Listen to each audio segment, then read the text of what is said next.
யார் கூட சேரணும்னு எழுதி வச்சிருக்கோ அது வரைக்கும் அது நடக்கும். அதுக்கப்புறம் யார் கூட சேராம இருக்கணுங்கிற வருதோ அது போயிடும். அதுக்கப்புறம் யார் கூட சேரணும்னு எழுதி வச்சிருக்கோ அவங்க கூட சேரும். கரெக்டா? இது சொல்ல முடியாது, வாழ்க்கையில் ஒன்று சொல்ல முடியாது. அண்ணன் தான் எனக்கு சண்டை வந்தது, நான் சில நேரத்தில் ஓப்பனா திட்டிடுவேன். அதனால வந்து என்னை விட்டுட்டாரு. 10 வருஷமா பேசுறது இல்லை, நான் ஒரு பாட்டு எடுக்கிறது இல்லை. அந்த நேரத்துல தான் வைரமுத்து இடத்த பிடிச்சிட்டாரு. இல்லை, நிஜம்தான். நான் வைரமுத்து வந்தோடனே எனக்கு சந்தர்ப்பங்கள் குறைய ஆரம்பிச்சது. இது வரைக்கும் என்னோட புத்தகம் ஒன்று ஜனவரியில் வெளியாகுது, ஹிந்து பத்திரிகையில் வெளியிடுவாங்க. என்னுடைய பாடல்கள் மட்டும், திரைப்பட பாடல்கள் மட்டும் இது வரைக்கும் என் கையில் கிடைச்சிருக்கிறது 1200 பாட்டு கிடைச்சிருக்கு. ஒன்லி இளையராஜா. இந்த வைரமுத்து வரலன்னா எனக்கு எவ்வளவு பாட்டு கிடைச்சிருக்கும்?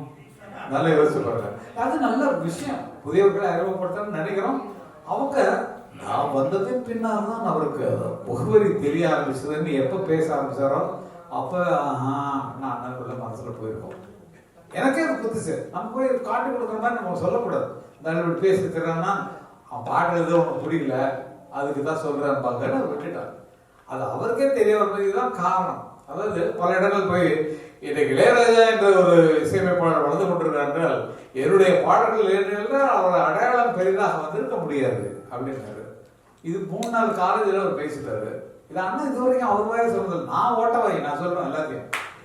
எனக்கு மனசுல நீங்க என்ன காரணம் நீங்களே யோசிச்சிருக்கீங்க. ஏன் வைரமுத்தும் இளையராஜாவும் சேரல அப்படின்னு சொல்லி நீங்க நினைச்சிருக்கீங்க. போட்டோ எடுக்கிறவங்க வந்து நீங்க வந்து யூடியூப்ல எங்கேயோ போட போறீங்க, அதுல வரும். ஏன்னா வந்து அப்படி தன்னைத்தானே உயர்த்து கொண்டு பேசுறது. இன்னைக்கு ராமரை பத்தி பேசுறாரு, அன்னைக்கு ஆண்டாளை பத்தி பேசினாரு. எல்லாம் மாற்று கருத்தா பேசினா தான் பாப்பர் ஆக முடியும்னு ஒரு எம்ஆர் ராதா பேசினாரு, கரெக்டா பேசினாரு. எம்ஆர் ராதா பேசுறது அவ்வளவு நியாயமா இருக்கும். இப்ப இவர் வந்து இவருடைய கேரக்டர் பேரு என்ன நம்ம ஒன்று சொல்ல முடியல. அது அந்த மாதிரி இயல்புல யாரும் இல்லை. கண்ணதாசன் அப்படியெல்லாம் பேசுறது கிடையாது.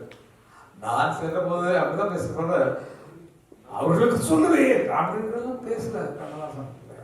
இவர் கவிஞராக இருப்பவர்களுக்கு எல்லா உணர்ச்சிகளும் உள்ளதாலும் அடக்கிக்கிட்டு மென்மையா பேசுறதுதான் கவிஞர்களுடைய பண்பாகும். நான் வைரமுத்தை பத்தி திட்டல.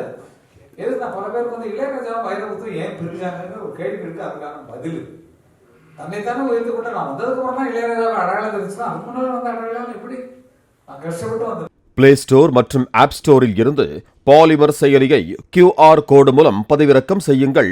செய்திகளை உடனுக்குடன் பெறுங்கள்.